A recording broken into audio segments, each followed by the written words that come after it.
Hola, voy a hablar de la clasificación de los materiales. Primero, para hablar de clasificación, voy a dar una definición de lo que es un material. Debe entenderse cómo es que está formado. Un material está compuesto por elementos, generalmente los elementos químicos encontrados en la naturaleza y representados en la tabla periódica de elementos químicos. Sin embargo, en los materiales, estos elementos están relacionados por una composición química definida. El último factor importante de un material es el acomodo de estos elementos, es decir, su estructura. Los materiales están caracterizados por tener una estructura determinada y única. Si este acomodo cambia, cambiarán las características del material y por lo tanto se hablará de este como una variación o como otro material distinto. En ciencia e ingeniería de materiales existe además otra distinción para los materiales y es que deben tener un uso específico. Si no es así, entonces se los denomina únicamente sustancia. En resumen, los materiales están formados por elementos con una composición y estructura única y que además pueden ser usados para algún fin específico. Los materiales se clasifican de forma muy general en metales, polímeros, cerámicos y compuestos. Bueno, vamos a hablar de los materiales metálicos. El descubrimiento de los metales y la forma de procesarlos marcan la división entre la edad de piedra y el inicio de las civilizaciones en la llamada edad de los metales. En la edad de cobre, que se da entre 4400 y 3800 a.C., aparece la metalurgia y minería, comenzando a trabajarse el cobre y el oro para fabricar armas rústicas como punzones, hachas, puñales, puntas de flecha y ornamento como anillos y brazaletes. Tras el descubrimiento del bronce se inicia la edad de bronce, que se da a partir de 2800 a.C. Este material ofrece la posibilidad de trabajar con mayor facilidad y se pueden producir utensilios mucho más duros y trabajos ornamentales más finos. La última era de los metales está representada por la edad de hierro, que se da aproximadamente a partir de 1300 a.C. y es la etapa previa a la creación del Imperio Romano. La mayor ventaja del hierro sobre el bronce es que las vetas eran mucho más abundantes y por tanto era un material más económico. Es un material más difícil de trabajar y de temperatura de fundición más elevada. Por eso se explica que su uso haya demorado tanto. El trabajo en hierro promovió el perfeccionamiento de técnicas metalúrgicas, el desarrollo de la forja y la herrería para la construcción de armas y herramientas de mayor dureza, calidad y duración. Los metales se caracterizan por ser buenos conductores térmicos y eléctricos. Todos son sólidos en condición natural, excepto el mercurio, y tiene un brillo característico denominado brillo metálico, que ningún otro tipo de material posee.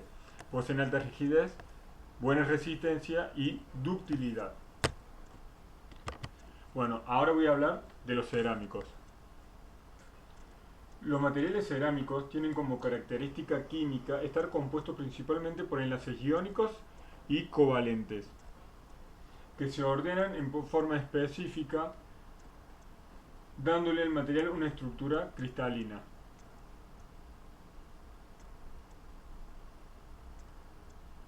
Lo que le proporciona ciertas propiedades distintivas. Son materiales inorgánicos de baja conducción eléctrica y mecánicamente frágiles. Algunos de estos materiales se utilizan desde la antigüedad, pues son los materiales de uso en construcción más extendidos y antiguos del mundo, debido a la abundancia de terrenos arcillosos en casi todas las zonas del planeta. Ladrillo, adobes y todo tipo de tabique usado en construcción. Sin embargo, en la actualidad los diversos métodos de producción han permitido crear cerámicas avanzadas o estructurales, materiales de muy diversas características, incluyendo aquellas con buena conductividad eléctrica o con mejores propiedades mecánicas, por lo que el uso de esto va más allá de la edificación. Estos materiales se pueden clasificar en cerámicos basados en óxido y basados en nitruros, carburos, silicuros y otros. Entre las cerámicas avanzadas cabe destacar la alúmina, la berilia, los carburos, nitruros y boruros. La producción de cerámicas avanzadas sigue la etapa de producción de polvo, preparación de la masa por humectación, conformado y secado, prensado y sinterización. aplicando el calor con o sin presión simultánea para acabar con el mecanizado. Bueno, la característica de los cerámicos que son inorgánicos, tienen baja conducción eléctrica y son frágiles. Dentro de los cerámicos tenemos ladrillo, porcelana, refractario, vidrio, bueno, y se está extendiendo por la tecnología más allá de eso. Bueno, ahora voy a hablar de los polímeros. Los polímeros son materiales que se forman por la unión de cientos de miles de moléculas pequeñas denominadas monómeros. En el año 1862 se produjo el primer polímero sintético. A partir de ese momento la fabricación de nuevos materiales ha tenido un crecimiento exponencial y para nuestros días existe una gran gama de estos, como por ejemplo polietileno, polipropileno y policloruro de vinilo, polímeros fluorados y derivados, poliestireno y copolímero. Bueno, en general los polímeros tienen una excelente resistencia mecánica debido a las grandes cadenas poliméricas. Se atraen por distintas fuerzas de atracción intermolecular que dependen de la composición química del polímero, fuerza de Van der Waals, puente de hidrógeno, dipolo-dipolo, etc.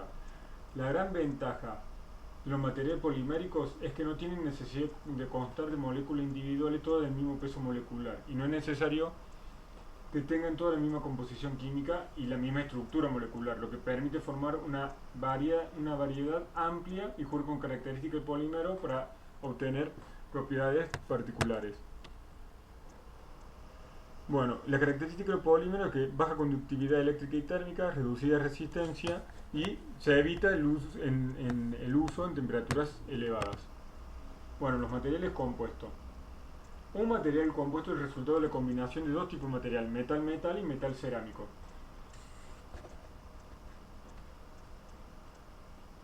Metal, polímero, polímero cerámico, polímero y cerámico cerámico. Bueno, estos se encuentran en diferentes porcentajes, siendo la fase que se encuentra en mayor proporción en la matriz o fase continua, mientras que la fase de menor proporción se le denomina refuerzo o fase discontinua. Las variables que se manejan en este tipo de materiales son generalmente volumen, el volumen que ocupa el refuerzo, su tamaño, su forma y el tipo de acomodo que tienen, incluyendo distribución y orientación. Los materiales compuestos más usados son material compuesto reforzado con fibras que están inmersas en una matriz y materiales compuestos reforzados con varias capas de láminas de distinto material. La gran ventaja de los materiales compuestos es que con el refuerzo adecuado se pueden modificar algunas de las propiedades de la matriz. Estas propiedades pueden ser mecánicas como mayor resistencia, rigidez, resistencia, el desgaste o la fatiga, de tipo químico con mayor resistencia a corrosión o de tipo físico con mejoras en el comportamiento de los materiales a campo eléctrico, acústico o la temperatura. Actualmente los materiales compuestos o composite tienen gran aplicación en áreas donde las propiedades mecánicas, la resistencia y la baja densidad de los materiales son decisivos, como construcción aeronáutica, automotriz y odontología. En la industria automotriz se usa mucho en las carreras de los autos, donde los desarrollos son muy avanzados, para en la formación de las carrocerías, que se usa la fibra de carbono. Después en los aviones también se utiliza mucho. Bueno, eso es todo, muchas gracias. Chao.